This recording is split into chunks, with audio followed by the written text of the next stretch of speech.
Hello guys, welcome to chem boost again. तो आज हम डिस्कस करने वाले हैं सॉलिड स्टेट का लेक्चर नंबर 3, जिसमें हम बेसिकली कवर करेंगे क्रिस्टलियोग्राफी को।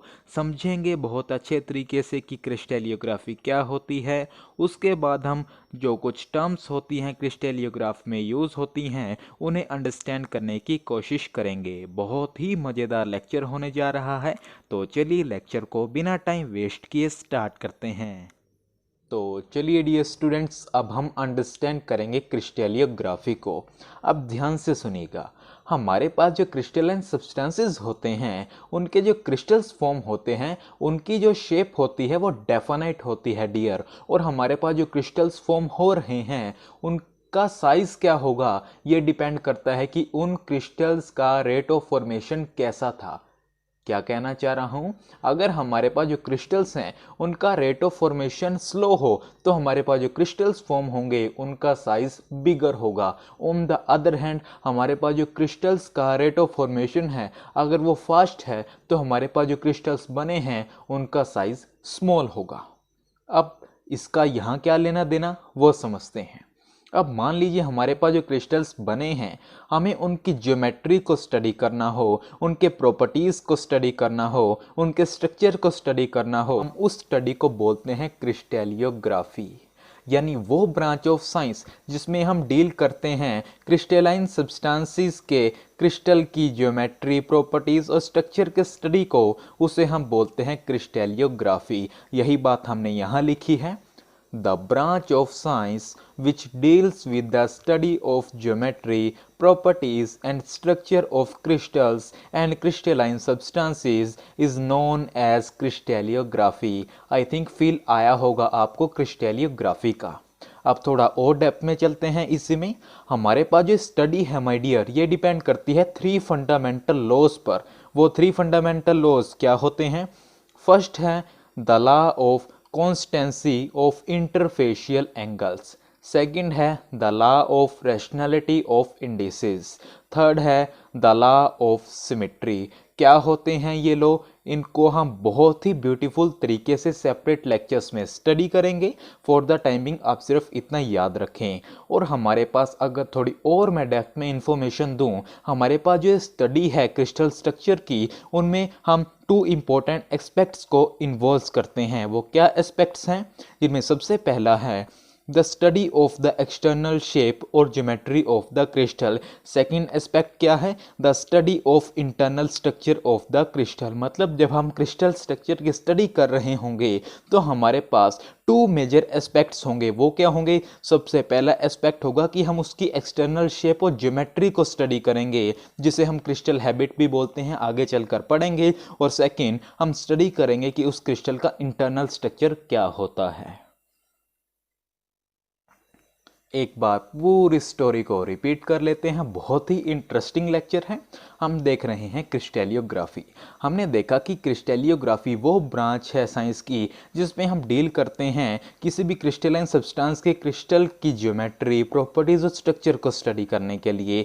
उसके बाद हमने देखा कि जो स्टडी है ये बेसिकली हमारे पास 3 फंडामेंटल लॉज पर बेस है। वो कौन कौन से हैं? The law of constituency of interfacial angles, the law of rationality of indices, third है द लॉ ऑफ सिमेट्री। उसके बाद हम थोड़ा और डेप्थ में गए कि अगर हमें क्रिस्टल स्ट्रक्चर को स्टडी करना हो किसी क्रिस्टलाइन सब्सटेंस के, तो उनमें 2 इंपॉर्टेंट एस्पेक्ट्स होंगे। वो क्या क्या? सबसे पहले हम एक्सटर्नल शेप और ज्योमेट्री स्टडी करेंगे क्रिस्टल की। उसके बाद हम उसके इंटरनल स्ट्रक्चर को स्टडी करेंगे। तो आप इतना नोट करें, फिर हम देखते हैं कुछ बेसिक टर्म्स जो हम क्रिस्टलियोग्राफी में यूज करते हैं। तो चलिए डियर स्टूडेंट्स, अब हम अंडरस्टैंड करेंगे कुछ बेसिक टर्म्स को जो क्रिस्टलियोग्राफी में हम यूज़ करते हैं। साथ साथ विजुअलाइज करवाऊंगा सभी टर्म्स को, आपको कोई डाउट नहीं रह जाने वाला है। अब सबसे पहले हम अंडरस्टैंड करते हैं टर्म फेस को। ध्यान से देखिएगा। अब मान लीजिए हमारे पास ये एक क्रिस्टल है और ये वो प्लेन सरफेसेस हैं जो इस क्रिस्टल को घेरे हुए हैं। मतलब हमारे पास जो ये प्लेन सरफेसेस हैं जो इस क्रिस्टल को बाउंड करके रखे हुए हैं, इन्हीं प्लेन सरफेसेस को हम बोलते हैं फेस। आप रीड करिए, बिल्कुल पिक्चर क्लियर हो जाने वाली है। The plane surfaces of a crystal are called faces of the crystal. हुआ क्लियर? अब हम अंडरस्टैंड करते हैं एज को। अब देखिए माय डियर, जो ये लाइन आपको दिख रही है एज, अब ये फेस है और ये फेस है, ये फेस इस फेस को इंटरसेक्ट कर रहा है अलोंग दिस लाइन। इसी तरीके से ये फेस इस फेस को इंटरसेक्ट कर रहा है अलोंग दिस लाइन, और इसी लाइन को हम बोलते हैं एज। रीड करते हैं, the line along which, the line along which the two adjacent faces of a crystal, the two adjacent faces of a crystal intersect is called the edge। यानी वो लाइन जिसके along two adjacent faces intersect करें उसे हम बोलते हैं as. आया feel as का। अब हम अंडरस्टैंड करते हैं फॉर्म को। अब देखिए डियर, ये क्रिस्टल है। अब मान लीजिए ये इसका एक फेस है, इसी तरीके से ऐसा ही सिमिलर फेसेस के अपोजिट में होगा। इसी तरीके से मान लीजिए ये हमारे पास एक फेस है ये वाला, ठीक इसी तरीके का फेस सिमिलर फेसेस के अपोजिट में होगा। तो जो ये सिमिलर फेसेस हैं इनके सेट को हम बोलते हैं फॉर्म। यही बात हमने यहाँ लिखी है, a set of similar faces of a crystal is called a form. अब देखिए, अब जो ये फेसेस हैं ये आपस में एक दूसरे के साथ कुछ ना कुछ करेक्टरिस्टिक्स एंगल बना रहे होंगे, और दूसरे फेसेस के साथ भी कुछ ना कुछ करेक्टरिस्टिक एंगल्स बना रहे होंगे। यही बात हमने यहाँ लिखी है, the faces of any given form make characteristic angles with each other and with other faces. Basically इसको जब हम क्रिस्टल सिस्टम पढ़ेंगे जहाँ पर ट्राई क्लिनिक मोनोक्लिनिक होता है, वहाँ पर आपको थोड़ा और पिक्चर क्लियर होगी। फॉर द टाइमिंग इतना आपके लिए सफिशिएंट है। अब हम अंडरस्टैंड करते हैं जोन को। देखिए डियर स्टूडेंट्स, मैं आपको पहले ही बता चुका हूँ कि हमारे पास जो क्रिस्टल्स होते हैं उनकी रेगुलर शेप होती है, यानी डेफिनाइट शेप होती है। अब ध्यान से देखिए, अब ये एक फेस है क्रिस्टल का, और ये वो लाइन है जिसके अलोंग टू एडजेसेंट फेसेस एक दूसरे से मीट कर रहे हैं, और इस लाइन को हम क्या बोलते हैं, एज। Very nice. इसी तरीके से पैरेलल एज को देखिए, यानी इस वाली एज को, ये दोनों एजेस पैरेलल हैं। अब ये एजेस पैरेलल हैं, अब इस एज के अलोंग ये दो एडजेसेंट फेसेस एक दूसरे को इंटरसेक्ट कर रहे हैं कि नहीं। अब देखिए हमारे पास जो टू पैरेलल एजेस हैं इनके बीच में जो फेसेस का सेट होता है उसे हम बोलते हैं जोन। अब देखिए ये पैरेलल एजेस हैं, इनके बीच में हमारे पास टू एडजेसेंट फेसेस एक दूसरे को इंटरसेक्ट कर रहे हैं। तो जो सेट ऑफ एडजेसेंट फेसेस है जो हमारे पास टू पैरेलल एजेस के बीच में मिल रहे हैं, इन्हें हम बोलते हैं जोन। अब ध्यान से देखिए, ये हमारे पास वो एज हैं, ये पैरेलल एजेस हैं। अब ये एक दूसरे को यहाँ पर मिल रहे हैं, तो हम बोलेंगे ये फेस इस फेस का जोन है, उल्टा ये फेस इस फेस का जोन है। अब आप मुझे बताएं, अगर मैं इसके अपोजिट की बात करूं तो क्या ये इसका जोन होगा? हो ही नहीं सकता। अगर मान लीजिए ये इसे ना मिल रहा होता तो हम इसे एक्सटेंड कर देंगे, तो इसे पैरेलल एजेस में हम इन दोनों फेसेस को मिला देंगे, लेकिन अपोजिट वाले को नहीं मिला सकते। तो ये बात याद रखिएगा कि अपोजिट वाले एक दूसरे के जोन नहीं हो सकते। यही बात हमने यहाँ लिखी है, because of the regular shape of a crystal, faces are found to occur in sets which meet in parallel edges or would meet in parallel edges if the planes of the faces were extended. Such a set of faces is called as zone। बहुत ही बेहतरीन तरीके से मैंने आपको सभी चीज़ों को समझाने की कोशिश की है। 3D में थोड़ा और अच्छा विजुलाइज होता है, लेकिन 3D सिस्टम हमारे पास है नहीं, तो मैंने काफ़ी वर्क किया है इस चीज़ को आपको यहाँ पर समझाने के लिए। आई थिंक आपको बिल्कुल पिक्चर क्लियर हो गई होगी, तो आप इसे नोट करें, फिर हम बची हुई टर्म्स को देखते हैं। तो चलिए डियर स्टूडेंट्स, अब हम रिमेनिंग टर्म्स को समझने की कोशिश करते हैं। फिफ्थ टर्म है क्रिस्टल हैबिट, जिसके बारे में हम पहले भी आपको बता चुके हैं कि जो एक्सटर्नल शेप होती है क्रिस्टल की उसे हम बोलते हैं क्रिस्टल हैबिट। यही बात हमने यहाँ लिखी है, the external shape of the crystal is called the crystal habit. अब देखते हैं इंटरफेशियल एंगल्स को, इसके बारे में भी मैं आपको बता चुका हूँ। अब देखिए ये फेस है और इसके अपोजिट में फेस है, ये एक दूसरे से कुछ ना कुछ एंगल बना रहे हैं। ठीक इसी तरीके से इसके जो एडजेसेंट फेसेस हैं ये भी आपस में कुछ ना कुछ एंगल बना रहे हैं। तो जो हमारे पास एडजेसेंट फेसेस है उनके बीच में जो करेक्टरिस्टिक्स एंगल्स होंगे उन्हें हम बोलते हैं interfacial angles. The angle between the adjacent faces of a crystal are called interfacial angles. जब हम क्रिस्टल सिस्टम को पढ़ेंगे यानी मोनोक्लिनिक, ट्राईक्लिनिक, तब आपको ये थोड़ी और अच्छे तरीके से समझ आएगी। फॉर द टाइमिंग इतना सफिशिएंट है आपके लिए। सेवंथ टर्म है आइसोमॉर्फिज्म, बहुत ही इंपॉर्टेंट है, ध्यान से सुनिएगा। अब देखिए माय डियर, हमारे पास कुछ क्रिस्टलाइन सब्सटेंसेस ऐसे होते हैं जिनकी सिमिलर केमिकल कंपोजिशन होने के कारण उनके क्रिस्टल्स की शेप भी सेम हो जाती है। एग्जाम्पल के लिए देखें तो हमारे पास सोडियम फॉस्फेट और सोडियम आर्सेनेट में केमिकल कंपोजिशन सिमिलर होने के कारण इनके क्रिस्टल की शेप भी सेम होती है। क्या मतलब है सिमिलर केमिकल कंपोजिशन का? ध्यान से समझिए। मान लीजिए हमारे पास एक क्रिस्टलाइन सब्सटेंस ए है और एक क्रिस्टलाइन सब्सटेंस बी है। अब ए में जो कॉन्स्टिट्यूएंट पार्टिकल्स का रेशियो होगा और बी में जो कॉन्स्टिट्यूएंट पार्टिकल्स का रेशियो होगा वो सिमिलर होगा।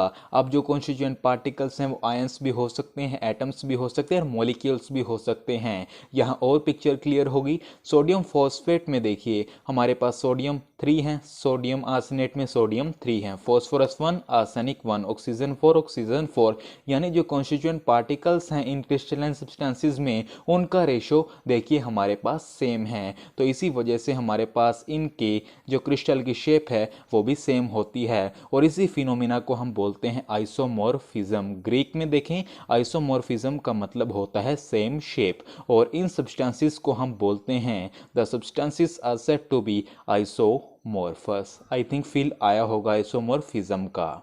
तो आप इन टर्म्स को नोट कीजिए। फिर हमारे पास जो लास्ट टर्म बची है हम उसे देखते हैं और इस टॉपिक को फिनिश करते हैं। तो चलिए डियर स्टूडेंट्स, अब हम अंडरस्टैंड करते हैं पॉलीमॉर्फिज्म को। आइए रीड करते हैं, फिर मैं आपको एक्सप्लेन करता हूँ। There are many substances which exist in more than one crystalline form which are formed under different conditions of temperature and pressure. This phenomena is known as polymorphism। यानी हमारे पास बहुत से ऐसे सब्सटेंसेस हैं जो एक से ज़्यादा क्रिस्टलाइन फॉर्म में एग्जिस्ट करते हैं और इसी फिनोमिना को हम बोलते हैं पॉलीमॉर्फिज्म। एग्जाम्पल की अगर हम बात करें तो वो है कार्बन। कार्बन हमारे पास 2 क्रिस्टलाइन फॉर्म्स में एग्जिस्ट करता है, डायमंड एंड ग्रेफाइट, बहुत ही पॉपुलरली नोन है। बेसिकली पॉलीमॉर्फिज्म को हम एलोट्रोपी के नाम से भी कॉमनली जानते हैं। हम बोलते हैं ना कि कार्बन के 2 एलोट्रोप हैं, कौन कौन से? डायमंड एंड ग्रेफाइट, ठीक वो यहीं से ओरिजिनेट हुआ है। अब नोट डाल करके लिखिएगा, The temperature at which one crystalline form convert into other is called transition। अब नोट डाल करके लिखिएगा, The temperature at which one crystalline form convert into other is called transition temperature। यानी वो टेम्परेचर जिस पर one crystalline form another form में convert हो जा रही है उस टेम्परेचर को हम बोलते हैं ट्रांजिशन टेम्परेचर। Very important. अब देखिए हर बात की वैल्यू है, यहाँ पर लिखा भी हुआ कि under different conditions of temperature, यानी जो क्रिस्टलाइन फॉर्म है वो डिफरेंट कंडीशन ऑफ टेम्परेचर पर एग्जिस्ट करती हैं और वो टेम्परेचर जिस पर एक क्रिस्टलाइन फॉर्म दूसरे में कन्वर्ट हो जाए उसे हम बोलते हैं transition temperature. It is all about today. एक बार हर लेक्चर की तरह समराइज करते हैं हमने क्या क्या किया। सबसे पहले हमने समझा क्रिस्टेलियोग्राफी को, डीप द ग्राउंड हमने उसके बारे में कुछ बातें जानी। उसके बाद क्रिस्टेलियोग्राफी में हम कुछ बेसिक टर्म्स को यूज़ करते हैं, उन्हें अच्छे तरीके से देखा और विजुअलाइज किया। आई थिंक अब आपको समझ आ गया होगा कि क्यों इतना टाइम लगा इस लेक्चर को आने के लिए। देखिए डियर स्टूडेंट्स, मैं पहले भी कह चुका हूँ और अब भी कह रहा हूँ कि आप भी अपना प्रीशियस टाइम हमें दे रहे हैं और हम भी अपना प्रीशियस टाइम आपको दे रहे हैं। तो आप तक क्वालिटी ही ना पहुँचे तो उसका क्या फ़ायदा। अगर मैं डेली कुछ भी डाल दूँ तो उसका कोई फ़ायदा नहीं है। डे 1 से जब से मैंने वीडियोस अपलोड करना शुरू किया है तब से मेरा फोकस है कि बच्चों तक क्वालिटी पहुँचे। अब क्वालिटी लाने के लिए टाइम चाहिए होता है डियर।